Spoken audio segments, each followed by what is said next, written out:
Hello everyone, मेरे YouTube channel में आपका स्वागत है। आज हम फिजिक्स में नेक्स्ट टॉपिक लेकर आए हैं वेक्टर एरिया के बारे में, क्षेत्रफल सदिश के बारे में आज हम पढ़ेंगे।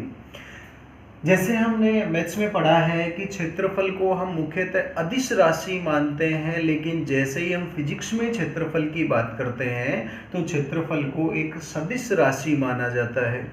इस क्षेत्रफल को, एरिया को हम या तो ए से रिप्रेजेंट करते हैं या फिर हम एस से रिप्रेजेंट करते हैं।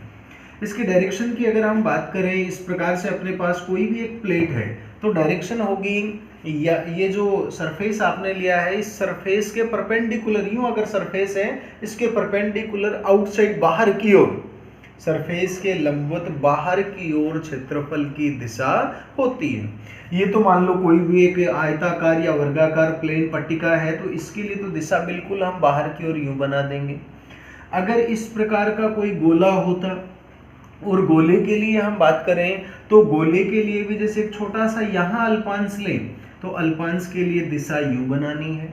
अगर छोटा सा अल्पांश यहाँ लिया जाए तो अल्पांश के लिए दिशा यू बनानी है। अगर यहाँ अल्पांश लिया तो यू बनानी है। अगर हम एक बेलन लें, बेलन के लिए आपको क्षेत्रफल बनाना हो तो बेलन के लिए ऊपर वाली सतह चूंकि वृत्ताकार है तो इसके लिए दिशा यू बनानी है। बेलन का जो वक्राकार भाग है इसके लिए दिशा आपको यूं बनानी है, और ये जो नीचे वाला वृत्ताकार भाग है इसके लिए दिशा यूं बनानी है। यानी कहीं पर भी आपको क्षेत्रफल की दिशा ज्ञात करनी है तो उस स्थान पर आपको सतह देखनी है और सतह के लंबवत बाहर की ओर क्षेत्रफल की दिशा मान लेनी है। मात्रक हम जानते हैं क्षेत्रफल। अब क्षेत्रफल सदिश के बाद में हम पढ़ेंगे विद्युत फ्लक्स के बारे में।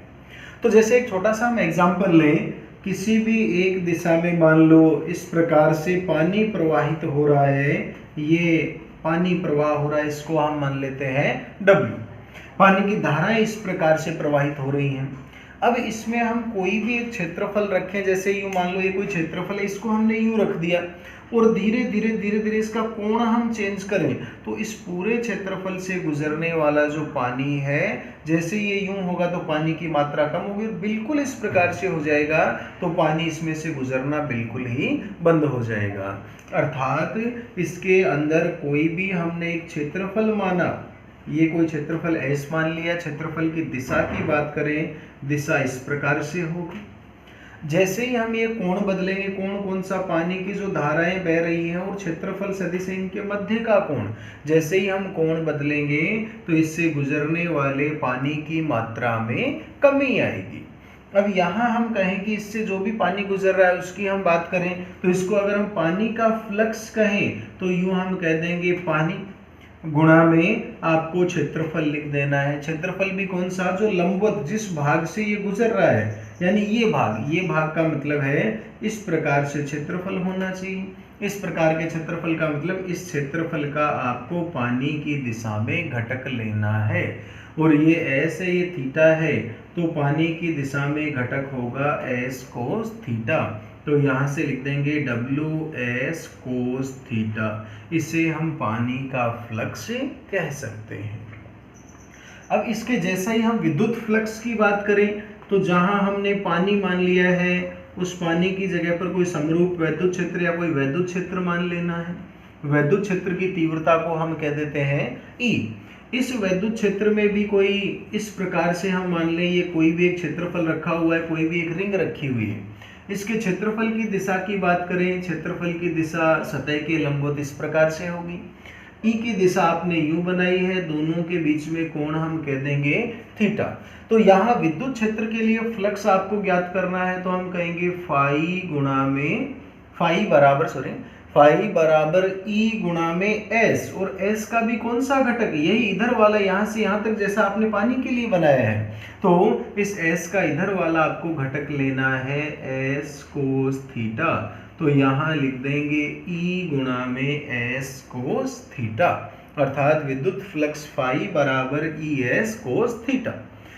अगर हम इस विद्युत फ्लक्स की परिभाषा यहाँ से देना चाहें तो परिभाषा में हम कहेंगे हमने एस कोस थीटा घटक लिया है, अर्थात सतह को बिल्कुल ई की दिशा यूं है और सतह यूं रखिए, दोनों को बिल्कुल एक दूसरे के लंबवत माना है। तो परिभाषा में हम यूं कह देते हैं, विद्युत क्षेत्र में रखे किसी पृष्ठ से या किसी काल्पनिक पृष्ठ से लंबवत गुजरने वाली विद्युत क्षेत्र रेखाओं की संख्या को ही अपन विद्युत फ्लक्स कहते हैं। अर्थात विद्युत क्षेत्र में स्थित किसी काल्पनिक पृष्ठ के लंबवत गुजरने वाली विद्युत क्षेत्र रेखाओं की संख्या ही विद्युत फ्लक्स कहलाती है। अब ये तो आपने संपूर्ण भाग की बात की, ऐसा भाग यहाँ पर माना है। इसी को अगर हम सदिश रूप में लिखें तो सदिश रूप में कह सकते हैं E vector dot S vector. ऐसा हम क्यों कह सकते हैं? क्योंकि हमने डॉट प्रोडक्ट पढ़ा है, ए वेक्टर डॉट बी वेक्टर बराबर ए बी कोस थीटा। अगर ए और बी दोनों सदिश है तो ए बी कोस थीटा को हम कह सकते हैं ए वेक्टर डॉट बी वेक्टर। तो यहाँ से भी ई और एस दोनों ही सदिश हैं, तो हम कह देंगे E vector dot S vector. ये तो इस पूरे एरिया की बात हुई। अगर मान लो इस एरिया को छोटे छोटे भागों में हम माने, एक इतना सा हम पार्ट मान ले, बिल्कुल छोटा सा, और इस पार्ट को हम ds कहें, तो यहां से कह देंगे ये ds की दिशा हो गई और ये घटक हो गया ds कोस थीटा। इस छोटे से भाग से गुजरने वाला फ्लक्स d फाई बराबर लिख सकते हैं E vector dot ds vector.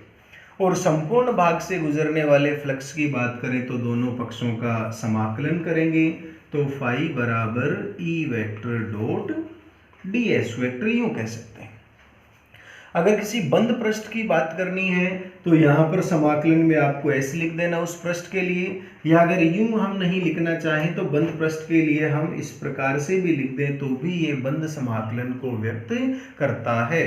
अर्थात किसी बंद पृष्ठ से गुजरने वाले फ्लक्स के बारे में ये जानकारी दे रहा है, ये हम यहाँ से कह सकते हैं। अब ये तो हमने फ्लक्स की बात की।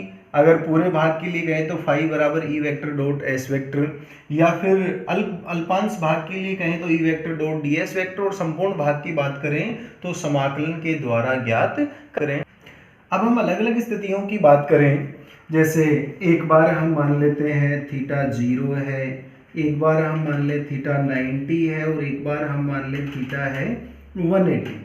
थीटा 0 होने का मतलब है ई और एस दोनों एक ही दिशा में है, अर्थात ये पृष्ठ इस प्रकार से रखा है, ई की दिशा भी यूं है और एस की दिशा भी यूं है।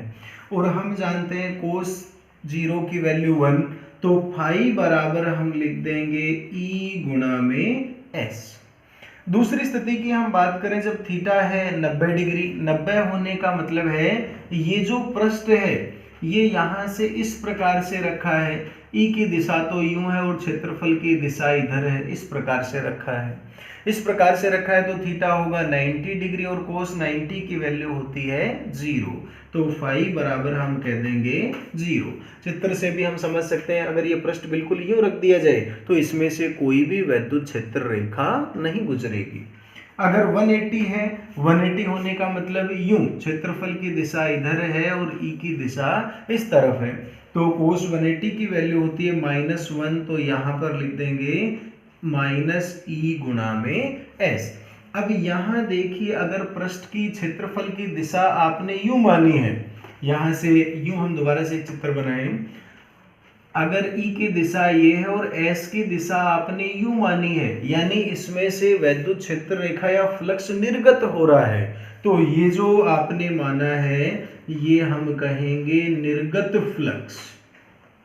अगर आपने इसको बिल्कुल विपरीत माना है, इस प्रकार से एस की दिशा आपने इधर नहीं मानकर इधर ली है, इधर होने का मतलब है पृष्ठ के अंदर वैद्युत क्षेत्र जा रहा है, पृष्ठ के अंदर वैद्युत क्षेत्र रेखाएं जा रही है, फ्लक्स जा रहा है, तो हम कहेंगे ये है निवेशी फ्लक्स,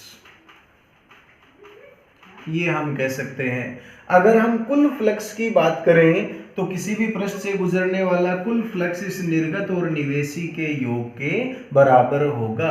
यहाँ पर अगर पृष्ठ से गुजरने वाला कुल फ्लक्स कहें तो दोनों का योग करेंगे, जितना प्लस मान है उतना ही माइनस है, तो टोटल मान लिख देंगे 0। प्रत्येक पृष्ठ के लिए यह 0 हो ऐसा आवश्यक नहीं है, ये आगे चलकर हम गाउस के नियम में इसके बारे में डिस्कस भी करेंगे। अब हम एक एग्जाम्पल इसका देखें।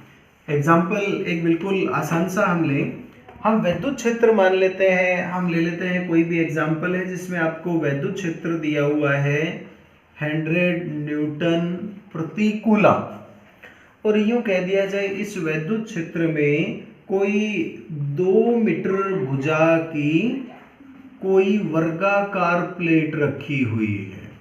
यूं जैसे अपन एक चित्र बनाए, यूं कह दिया जाए ये कोई विद्युत क्षेत्र है, इसमें कोई वर्गाकार प्लेट यूं रखी हुई है। अगर प्लेट और भुजा के मध्य कोण 0 डिग्री है तो इस स्थिति में आपको फ्लक्स ज्ञात करना है। तो फाई बराबर ई एस कोस थीटा, ई की वैल्यू आपको दी हुई है 100।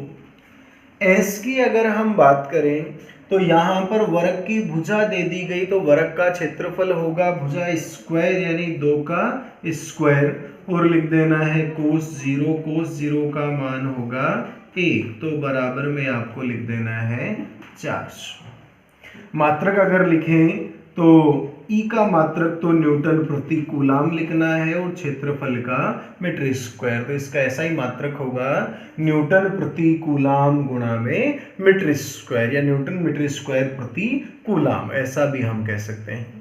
अब इसी में क्वेश्चन में आपको थोड़ा सा कंफ्यूज करने के लिए यूं कहा जा सकता है, ये जो कोण आपको थीटा बराबर 0 बताया है या थीटा बराबर 60 या 30 जो भी आपको क्वेश्चन में दिया हुआ मिले, एक तो यूं कह दिया जाए विद्युत क्षेत्र तथा क्षेत्रफल सदिश के मध्य का कोण, एक यूं कह दिया जाए विद्युत क्षेत्र तथा प्लेट के मध्य का कोण। तो विद्युत क्षेत्र और क्षेत्रफल सदिश यानी ये विद्युत क्षेत्र और ये क्षेत्रफल सदिश, ये वही कोण है जो आपको यहाँ पर लिखना है। अगर सतह के साथ दे दिया जाए यानी सतह इस प्रकार से है, तो यहाँ मैं थोड़ा सा ये चित्र एक अलग से बनाना चाहूँ। यहाँ पर ये आपको दे दिया गया, इन दोनों के बीच का कोण दे दिया गया, ये थीटा दे दिया गया है, जबकि ये हमें बिल्कुल नहीं चाहिए, हमें ये वाला कोण चाहिए, तो ये होगा 90 माइनस थीटा। तो अगर आपको क्षेत्रफल सदिश और ई के मध्य का कोण दिया जाए तो सीधा ही थीटा लिख देना है, जैसे इस क्वेश्चन में 0 दिया है तो 0 लिख देना है। और यहाँ पर अगर क्षेत्रफल के साथ कोण नहीं देकर विद्युत क्षेत्र तथा इस प्लेट के साथ कोण दे दिया जाए तो आपको 90 माइनस थीटा लिखना। अगर इस स्थिति में हो तो यहाँ पर 90 माइनस 0 अर्थात कोस 90 लिखते और वैल्यू आती 0। तो क्वेश्चन को ध्यानपूर्वक आपको ये देखना है जो कोण दिया हुआ है वो किस किस के मध्य दिया हुआ है। एक यहाँ पर यूं भी दिया हुआ हो सकता है, सदिश रूप में भी यही क्वेश्चन पूछ लिया जा सकता है।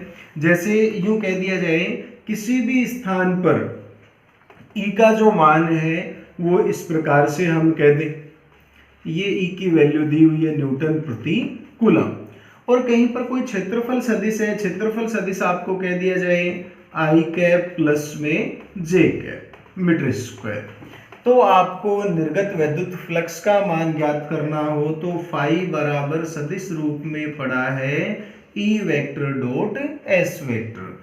ई वेक्टर हम लिख देंगे 2i cap plus 3j cap, फिर डॉट लगाकर एस वेक्टर लिख देना है।